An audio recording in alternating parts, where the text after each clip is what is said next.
ادھر ایک سنتری ہمارے سر پر کڑا ہے اور محافظوں کے پورے دستے نے صلاح الدین ایوبی کے خیمے کو گھیر رکھا ہے۔ صلاح الدین ایوبی کے خیمے کو گھیر رکھا ہے۔ وہ پانچوں کہاں ہیں؟ رابن نے پوچھا۔ تھوڑی دور ہیں، موبی نے جواب دیا۔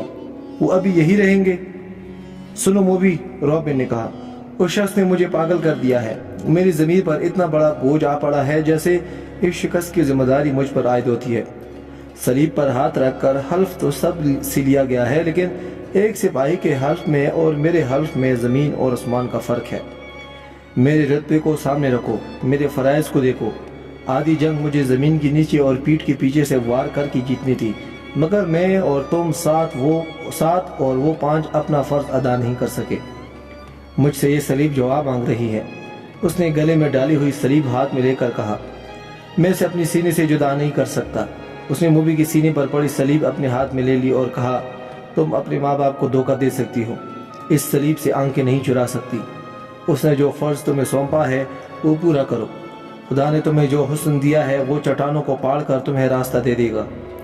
میں تمہیں پھر کہتا ہوں کہ ہماری اچانک اور غیر متوقع ملاقات اس بات کا ثبوت ہے کہ ہم کامیاب ہوں گے۔ ہمارے لشکر بحیرہ روم کے اس پار اکٹھے ہو رہے ہیں۔ جو مر گئے ہیں سو مر گئے، جو زندہ ہیں وہ جانتے ہیں کہ شکست نہیں دھوکہ تھا۔ تم اپنی خیمے میں واپس جاؤ اور ان لڑکیوں سے کہو کہ خیمے میں نہ پڑی رہیں، بار بار صلاح الدین ایوبی سے ملے، اس کے سالاروں سے ملے، بے تکلفی پیدا کرے، مسلمان ہونے کا جانسا دے۔ آگے وہ جانتی ہیں کہ انہیں کیا کرنا ہے۔ سب سے پہلے تو یہ معلوم کرنا ہے یہ ہوا کیا ہے، موبی نے کہا۔ کیا سوڈانیوں نے ہمیں دھوکہ دیا ہے؟ میں یقین کے ساتھ کچھ نہیں کہہ سکتا، رابن نے کہا۔ میں نے حملے سے پہلے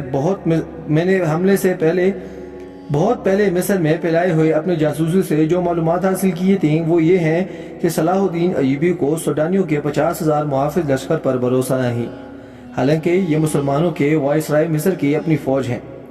ایوبی نے آ کر مصری فوج تیار کر لی ہے۔ سوڈانی اس میں شامل نہیں ہونا چاہتے۔ ان کے کمانڈر ناجی نے ہم سے مدد طلب کی تھی۔ میں نے اس کا خط دیکھا تھا اور میں نے تصدیق کی تھی کہ یہ خط ناجی کا ہی ہے اور اس میں کوئی دھوکہ نہیں، مگر ہمارے ساتھ تاریخ کا سب سے بڑا دھوکہ ہوا ہے۔ مجھے یہ معلوم کرنا ہے کہ یہ کیسے ہوا، کس نے کیا۔ میں یہ چھان بین کے بغیر واپس نہیں جا سکتا۔ شاہ اکسٹر نے بڑے فخر سے کہا تھا کہ میں مسلمانوں کے گھروں کے اندر کے بید معلوم کر کے ان کے بنیادیں ہلا دوں گا۔ اب تصور کرو موبی، شہنشاہ کے دل پر کیا گزر رہی ہوگی۔ وہ مجھے سزائے موت سے کم کیا سزا دے گا۔ صلیب کا قہر مجھ پر الگ نازل ہوگا۔ میں سب جانتی ہوں، موبی نے کہا۔ جذباتی باتیں نہ کرو، عمل کی بات کرو۔ مجھے بتاؤ میں کیا کروں۔ موبی کے ریشم جیسے ملائم اور لمبے بال اس کے آدھے چہرے کو ڈھانپے ہوئے تھے۔ رابن نے بالوں کے لمس کو ذرا سا محسوس کیا اور کہا، موبی، تمہارے یہ بال ایسی مضبوط زنجیریں ہیں جو صلاح الدین ایوبی کے گرد لپٹ گئیں تو وہ تمہارا غلام ہو جائے گا۔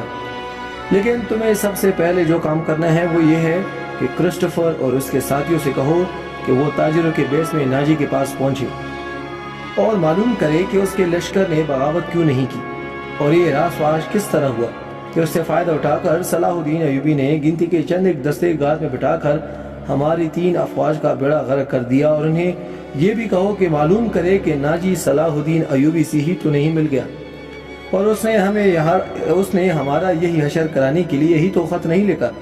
اگر ایسا ہی ہوا ہے تو ہمیں اپنے جنگی منصوبوں میں رد و بدل کرنا ہوگا۔ مجھے یہ یقین ہو گیا ہے کہ اسلامیوں کی تعداد کتنی ہی توڑی کیوں نہ ہو، انہیں ہم آسانی سے شکست نہیں دے سکتے۔ ضروری ہو گیا ہے کہ ان کے حکمرانوں کا اور عسکری قیادت کا جذبہ ختم کیا جائے۔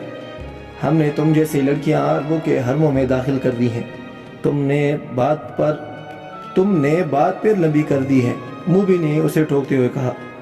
ہم اپنے گھر میں ایک بستر پر نہیں لیٹے ہوئے کہ بڑے مزے سے ایک دوسرے کو کہانیاں سناتے رہیں۔ ہم دشمن کے کیمپ میں قید اور پابند ہیں، بعض سنتری پھر رہے ہیں، رات گزرتی جا رہی ہے، ہمارے پاس لمبی باتوں کا وقت نہیں ہے، ہمارا مشن تباہ ہو چکا ہے۔ اب بتاؤ کہ ان کا حالات میں ہمارا مشن کیا ہونا چاہیے۔ ہم 7 لڑکیوں اور 6 مرد ہیں، ہم کیا کریں؟ ایک یہ کہ ناجی کے پاس جائیں اور اس کے 2